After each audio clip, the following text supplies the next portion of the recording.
mga pangga, for today's video, welcome to my channel, welcome to my vlog. So for today's video, magluluto tayo ng beef salpicang. Ito lang, tapos nilagyan namin yan ng butter at saka nilagyan namin yan ng garlic. Yung garlic niluto namin muna para mabango.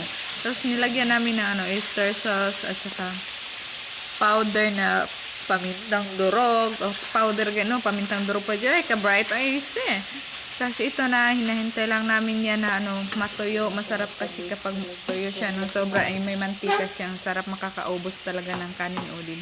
Tapos hinalo-halo lang namin kasi hindi pa yan masyadong brown, kaya hinihintay namin, pinalakasan lang namin yung apoy para naman maganda naman tingnan, parang brown na brown siya. So ganyan lang, marami namin nilagay na na butter para masarap siya, para lasang-lasa naman yung butter, o diba?